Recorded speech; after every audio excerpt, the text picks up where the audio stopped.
Now on Talking Solutions, Holly Wever and also our friend Aimee Montgomery, who works with us here at Beasley Media Group. We're going to talk about our opioid crisis, which is an ongoing issue that we address here on Talking Solutions. Holly, from what Aimee told me, you've got a story which I believe has some sad to it, ending on a hopeful note. Yes. I am the oldest of 4 children. I have a brother and 2 sisters who are twins, and my youngest sister, Christy, one of the twins, raised in the same household as me. We had the same parents. We grew up playing sports and doing all the things that a lot of kids do. She was a high school athlete. She was a varsity basketball player when she was a freshman, and she was just very talented, very funny, very smart. She did well in school. When she graduated from high school, she started taking pain pills. I think at first it started just for headaches and migraines, and then it progressed into something worse, and we were not aware that that is what was changing her, because you can't smell pills. They're in a bottle prescribed from a doctor, so we were not aware that the reason Christy was changing for these few years was because of pills, opioids. It escalated.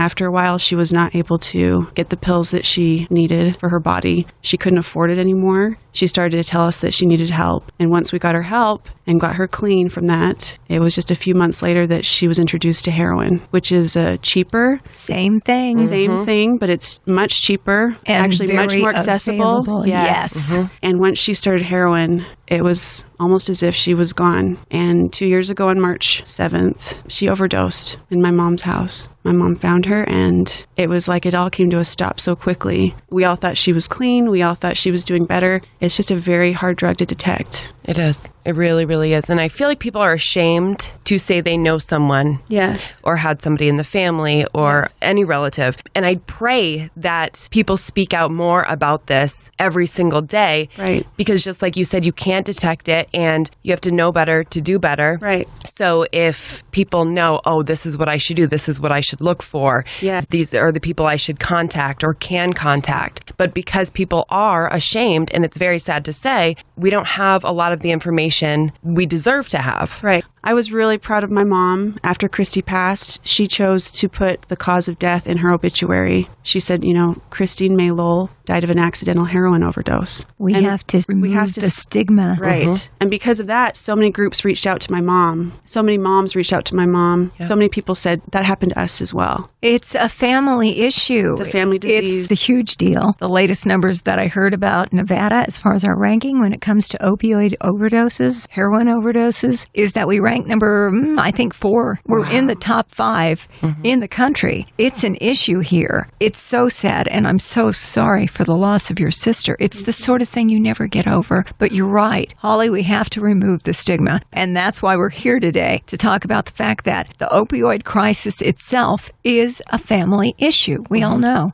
It's time for us to accept it and to reach out and to help the people who are most affected. I understand after you lost Christy, you're doing something. Yes. It's a charitable effort. I know right now it's in association with Lighthouse Charities. You're working toward your own 501c3 status. Yes. After she died, her first year anniversary was creeping up, and I was worried about our family. It's such a sad day. And I thought, what could we do to make it just a little more positive? I have a friend named Jenny who's also lost 2 sisters to opioid overdoses about 3 years apart. So I reached out to Jenny and I said, would you like to get together? Would you like to come up with something positive to commemorate her anniversary and raise awareness? When I envisioned this 5K, I envisioned our friends and family, maybe a few neighbors. I was going to throw some bananas on a table and let everybody run this loop up in the vistas. And then when Jenny and her mom and sisters got involved, they're just as passionate as I am, because this pain fuels so much. Once they got involved, it became a very big event. And last year we had hundreds of people show up, and we raised over $15,000 for addicts who can't afford treatment. And we wanted to raise awareness for families about this family disease. It was such a positive event. So this year we're doing it again, hoping to raise more money to help more people. We're partnering with West Care, their women's and children's facility, and we're renovating one of their wings of their place. They have children there who can stay with their moms while their moms get treatment. Wow. which I thought was such a good idea. Yep. So they have their children with them while they get help. And the children are being cared for as well. So we're renovating one of their wings, and we have a girl we're sponsoring right now as she tries to recover from a drug addiction. Wow. Taking your loss and turning it into a positive. We are well familiar with the people with West Care. What a great organization. Yes, and they do we love help West people Care. here in Southern Nevada. Yes. When is the 5K event? It's coming up soon, right? It's coming up. It will be Saturday, March 3rd. Program starts at 8:30 a.m. and the run starts at 9 a.m. It's at Linda Rankin Givens Elementary School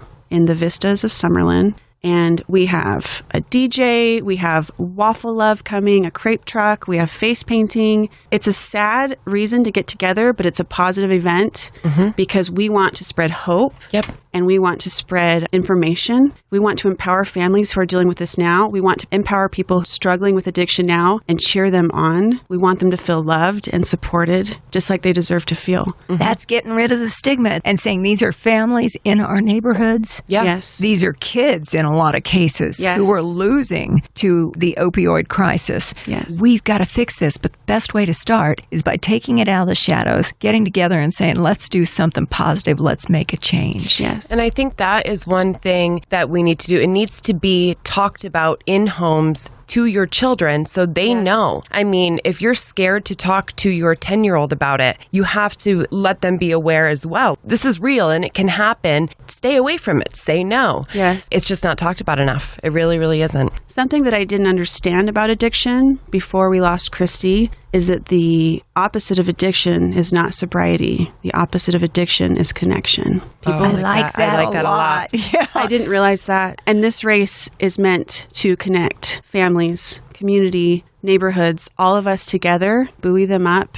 and help end this epidemic. We need to get people out of addiction and into recovery, which is ongoing. Yes. It's not like you go through recovery for 30 days and Yes. you're done. Right. Recovery is a lifestyle. It is. Right. But it's where you come out on the other side and there's Yes. something to look forward to. Right. And that's one thing I think when people are in recovery, when you're interacting with them or anything, you need to know that they are in recovery 24 hours a day, 7 days a week. It is sometimes draining for them to wake up every day, to be positive, Yes. to do anything, get up in the morning. So you have to be aware and compassionate and loving and help them through those moments instead of washing your hands and saying, okay, well, they're not getting up today. Give them a reason to get up. Yes. On Talking Solutions today, we've got Aimee Montgomery, one of our favorite staff members from Beasley Media Group, with Light and Star. And gosh, you're everywhere. I love that. Everywhere. Speaking of everywhere, though, Holly Wever, also with us, has the 5K coming up on March 3rd. Did I hear you say, Aimee, that you're going to get involved in this I'm event? going to do it, and I may run.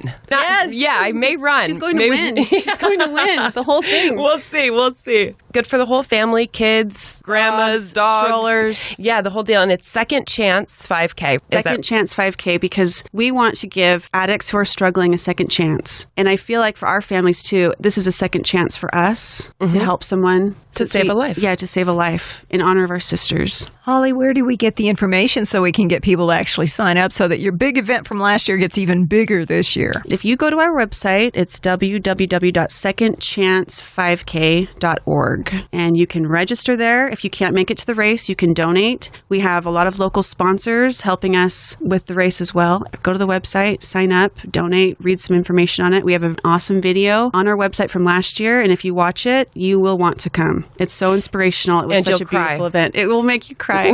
It makes But me it's a cry good every time. cry. It's a Good good cry. cry. Healthy It's full of cry. hope, and it was so inspiring last year to see it. We all wore red, which was Christy's favorite color and also a color of drug prevention. And just to see all that red flooding out of the starting line together, it's very inspirational. You know, Holly, we always ask, as part of Talking Solutions, what can we do to help you? If I could ask anything of anyone that's listening to me, if you know of someone who's struggling with addiction, if you could judge them less, even though I know that can be hard, and I know that sometimes their decisions are not the best, if you can be aware that they are not necessarily the ones making the decisions anymore, judge them less and love them more.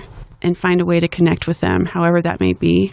That is what I would ask everyone to do, to connect with those who are struggling with this and go to our website and at least just check it out. Invite your friends and family, invite anyone who is connected to this or affected by this, and bring your families out. The Second Chance 5K is coming up on March 3rd. It sounds like a lot of fun. I know you're going to raise a ton of money. If you want the information, you can get it from secondchance5k.org or go to our Talking Solutions Facebook page where we'll have all the information, the links, and a podcast of our discussion today. Amy, Holly, what am I forgetting? I don't know. What are you forgetting? Probably nothing. Well, good. I'm doing my job. Awesome. Yes, thank you so much. I appreciate the opportunity to do this. I know you're going to have a great event, and I just got to say kudos, Holly, to you and your family and all the people that you have connected with to help bring our opioid crisis into the light so that we can talk about it more. And Amy, I love that you're getting involved with this. Yes, I'm so excited. So if you don't go to the website, go and get in touch with Amy. I'll put your links on there, Yeah, too. please do. It's Holly Wever with the Second Chance 5K and our friend from Beasley Media, Aimee Montgomery. Thank you, ladies, for joining us today on Terry. Talking Thank you. Solutions. Appreciate it.